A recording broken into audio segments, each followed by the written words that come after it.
네, 안녕하세요. 비전 크리에이터 박세웅 선임 심사역입니다. 오늘은 이제 개인 투자 조합을 통해서 이제 개인 투자자분들이 조합에 출자를 해주셨을 때 얼마만큼의 소득공제 혜택을 실제로 받으실 수 있는지 구체적인 사례를 통해서 점검해 보는 시간을 갖겠습니다.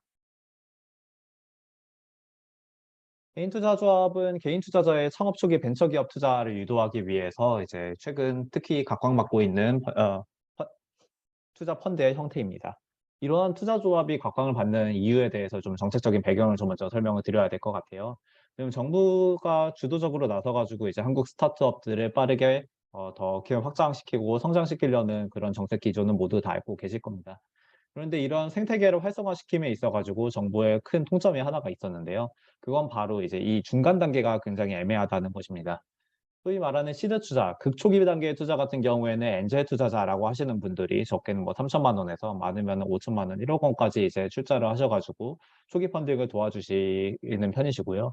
그리고 보통 이제 시리즈 B 라운드 정도를 지나고 나면은 그때부터는 우리가 보통 VC라고 얘기하는 뭐 대형 회사들, IM이라든지 아니면은 뭐 스틱이라든지 인터베스트라든지 이런 기관들도 투자를 하기 때문에 시리즈 B 이후 단계부터는 이제 또 펀딩이 가능합니다. 또 이제 시리즈 B 이후 C, D 정도부터는 이제 IPO도 가능하기 때문에 그런 펀딩 시장이 열려 있고요. 이것처럼 이제 후기 시장은 열려 있고 이제 초기 시장도 엔젤 투자자들에 의해 가지고 시드 투자가 이루어지고 있는데 이 사이에 있는 뭐 프리 시리즈 A, 시리즈 A 단계에 있는 기업들이 이 자금을 조달하기가 굉장히 어려운 그런 벤처 투자 환경이었습니다. 그래서 정부 입장에서는 이 부분을 이제 강화하기 위해서 '어떤 투자 조합이 가장 좋을까.'라고 생각을 해본 끝에 이제 '개인 투자 조합을 통해서 이 부분을 좀 장려를 해야 되겠다.'고 판단을 했습니다. 그 개인 투자 조합을 통한 벤처 투자를 장려하기 위해 가지고 정부가 이제 사용할 수 있었던 가장 큰 혜택이 소득공제 혜택이었고요. 이런 내용들 때문에 이제 다양한 뭐 사모펀드라든가 아니면은 신기술 투자 조합, 벤처 투자 조합 외에도 이제 개인 투자 조합이 가장 높은 이런 소득공제 혜택을 갖고 있다는 점을 이제 확인하실 수가 있습니다. 같은 내용이고요. 이제 이거는 구체적으로 이제 정부 쪽에 예 같은 같은 내용이고요. 이 내용은 같은 내용이고요. 지금 표로는 이렇게 표현이 되어 있는데 저희가 이 부분에 대해서 조금 더 세부적인 설명을 드려야지 이제 출자자분들의 이해가 쉬우실 것 같습니다. 자, 그럼 구체적으로 이 소득세가 얼마나 환급이 될지를 위해서 좀 이 시뮬레이션을 해 보기 위해서는 이제 저희는 크게 세 가지 정도의 변수를 신경을 써 봐야 됩니다. 먼저 첫 번째는 이제 조합의 주 목적 투자 비율입니다. 주 목적 투자라고 하는 거는 말 그대로 조합이 결성됐을 때 이 조합의 핵심적인 목적이 되는 투자건들을 얘기를 합니다. 당연히 정부 입장에서는 최대한 국내에 있는 벤처기업들에게 이제 이 돈이 투자 자금들이 흘러가는 게 가장 바람직하겠죠. 그렇기 때문에 개인 투자 조합의 주목적 투자라 함은 국내에 있는 벤처기업 혹은 스타트업에 반드시 신주로 투자되는 건들만 이제 주목적 투자로 인정을 받게 됩니다. 그렇다라는 것은 이제 반대로 얘기하면은 해외 기업에 대한 투자이거나 아니면 벤처기업이 아닌 기업에 대한 투자, 뭐 대표적으로 이제 상장사에 대한 투자라거나 이런 것들이 있겠죠. 그리고 신주가 아닌 구주를 통해 인수함으로써 이 투자 자금이 회사가 아니라 이제 기존에 있었던 주주에게 흘러 들어가는 투자건들의 경우에는 이 주목적 투자로 인식을 하지가 않습니다.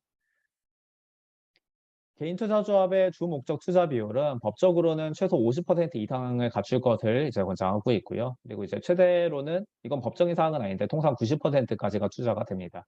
이 부분에 대해서 좀 더 설명을 드리면은 통상적으로 하나의 투자 조합이 예를 들어서 10억 원으로 결성이 됐다고 얘기를 해 보겠습니다. 그럼 이 10억 원이 전부 다 벤처기업에 투자가 되는 것이 아니라 조합의 운영 경비나 아니면 기타의 뭐 수수료들을 제외한 뭐 90에서 95% 정도가 통상적으로 투자가 됩니다. 그렇기 때문에 하나의 개인 투자 조합이 결성됐을 때 이제 그 조합의 주목적 투자 비율은 한 50에서 90% 사이로 결정된다라고 이제 이해해 주시면 되겠습니다. 두 번째는 개인별 출자 금액입니다. 이는 개별 개인 투자자가 출자한 금액들 중에서 실질적으로 주목적 투자에 활용된 금액이 얼마인가를 계산을 하고 그 계산된 금액에서 이제 또 다시 한번 이제 구간별로 나누어서 소득공제 금액이 인정되게 됩니다. 예를 들어서 1억 원을 출자해 주신 분이 계시다라고 하면은 이제 주목적 투자 비율이 90%면 그 출자해 주신 1억 원 중에서 실제로 9천만 원이 이 주목적 투자로 사용됐다고 인정이 될 수가 있겠죠. 그럼 이 9천만 원 중에 이 9천만 원을 전부 다 인식을 하는 게 아니고 그 9천만 원 중에서 3천만 원 이하는 100%, 3천에서 5천만 원 사이는 70%, 5천만 원을 넘어서는 부분은 30%만 인정하는 이러한 좀 차등적인 부분이 있다는 점을 인지해 주시면 되겠습니다. 그리고 마지막은 이제 개인별 과세 대상 종합소득입니다. 물론 저희가 이제 소득공제를 정말 극대한으로 받아가지고 소득세를 하나도 안 낼 수 있다면은 저희 입장에서는 행복하겠지만은 그보다는 이제 개인별의 종합소득 금액의 연 50%까지만 이 벤처 투자를 통한 소득 공제로 인정을 받을 수가 있습니다. 예를 들어서 이 벤처 투자 인정 금액이 5천만 원인 경우에는 종합소득 금액이 8천만 원이신 분은 이제 5천만 원을 다 받는 게 아니라 8천만 원의 50%인 4천만 원까지만 이 소득 공제를 적용받으실 수 있다는 점이 되겠습니다. 그래서 이러한 세 개의 변수를 알고 계시다면은 이제 '내가 올해 벤처 투자를 함으로써 내년 얼마만큼의 소득 공제를 받을 수 있겠구나.' 추론해 보실 수가 있습니다. 이는 실제로 시뮬레이션을 해 보면 이와 같습니다. 가정치를 좀 이를 계산하기 위해서 저희가 구체적으로 어떠한 가정을 가져갔는지 좀 말씀을 드려 보겠습니다. 첫 번째는 올해 출자했다고 가정을 하고 저의 올해 과세 표준 금액이 1.5억 원이라고 이제 가정을 해 보겠습니다. 1.5억 원인데 올해 개인 투자 조합에 5천만 원을 출자하고 이 출자된 금액들이 이제 당해 모두 조합의 자산이 스타트업의 투자에 완료가 됐다라고 하면은 이 계산을 통해서 저희는 이듬해 연말정산 시에는 벤처 투자를 통한 소득 공제를 통해서 약 1,418만 원 정도의 소득세 공제를 예상할 수가 있습니다. 구체적으로 이 계산이 어떻게 나왔는지 조금 차근차근 설명을 드려 보겠습니다. 가장 먼저 시작이 돼야 되는 것은 이제 조합의 출자 금액으로부터 시작을 해야 되겠죠. 아까 말씀드린 것처럼 이걸 5천만 원이라고 가정해 보겠습니다. 그리고 두 번째는 주목적 투자 비율인데 주목적 투자 비율의 경우에는 저희 비전이 여태까지 14개의 개인 투자 조합을 결성해 봤습니다. 그런데 여태까지는 적게는 뭐 60에서 70% 정도, 그리고 많게는 90% 정도의 금액들이 모두 주목적 투자가 됐었던 이력이 있습니다. 그래서 주목적 투자 비율을 90%라고 가정을 한다면은 이 두 가지를 곱함으로써 제가 출자한 5천만 원 중에서 소득공제가 인정되는 주목적 투자에 활용된 금액은 4,500만 원이라는 값을 얻을 수가 있습니다. 이 4,500만 원이 아까 말씀드렸던 것처럼 일시에 다 소득공제로 인정되는 게 아니라 3천만 원 이하부터는 100%, 이 구간에 다 적용을 하게 될 경우에는 약 4,050만 원 정도가 제 명의로 벤처 투자가 된 금액이라고 인정이 될 수가 있는 겁니다. 그럼 이 4,050만 원의 소득공제를 제가 받을 수 있는 것인데요. 지금 좌측에 보시면은 이게 각 소득 구간별로 세율을 적용함으로써 얻게 되는 저의 이 소득세 부담액이라고 이해해 주시면 되겠습니다. 이 연보라색으로 표시되어 있는 부분들이 실제 소득세 부담 금액인데요. 4,050만 원을 소득공제를 받게 된다는 말은 제 소득이 여기서부터 여기까지의 구간이 소득이 발생하지 않았다는 것으로 인정되게 된다는 것이고, 그러면 그 4,050만 원에서 이 35%를 곱한 금액이 저희가 곱한 한 약 1,418만 원 정도의 소득세가 저는 덜 내도 되는 것이죠. 그렇기 때문에 이제 내년 2월이나 3월에 이제 1,418만 원이 저에게 이제 환급이 되게 되는 것입니다. 만약 이 5천만 원을 출자를 함으로써 이 소득공제를 통해서 이제 소득세만 1,418만 원을 가져갈 수 있다라고 하면은 정말 단순하게 계산을 한다면은 28.4%의 수익률을 가져가는 이 투자 자산이라고 이해해 주시면 되겠습니다. 개인 투자 조합을 통한 소득공제 신청은 이제 해당 벤처 투자가 집행된 연도에서 이제 최대로 이 과세 연도까지 소득공제 혜택을 2월에서 신청받을 수가 있습니다. 이 얘기는 아까 말씀드렸던 것처럼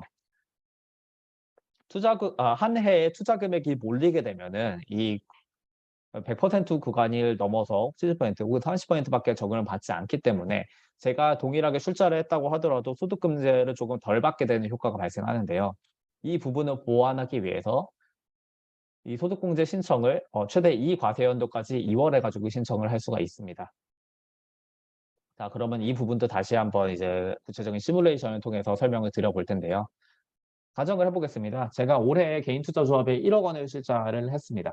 그리고 이 1억 원의 제가 출자한 개인 투자 조합은 총 3개의 국내의 벤처기업의 신주로 나눠가지고 투자를 했습니다.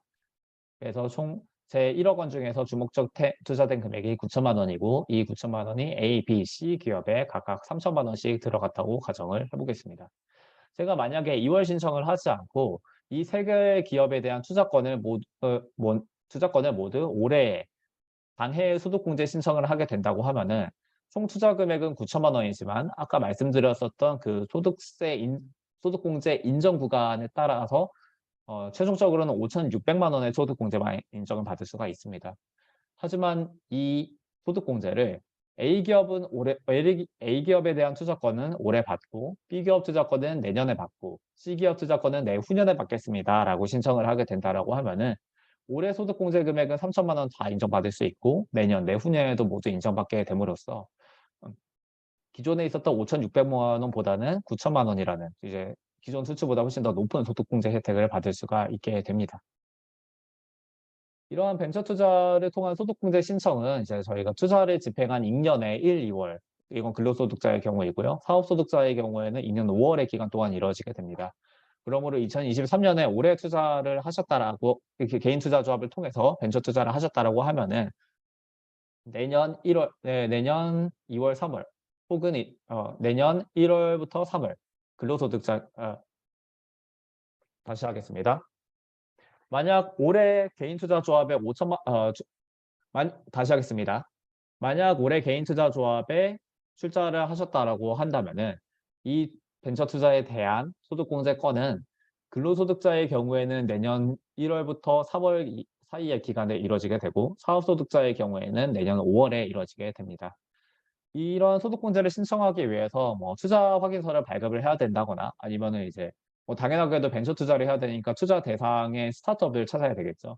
그런 내용들 모두 이 벤처 투자를 진행함에 있어가지고 이제 실무적인 부분이라고 할 수가 있겠는데요.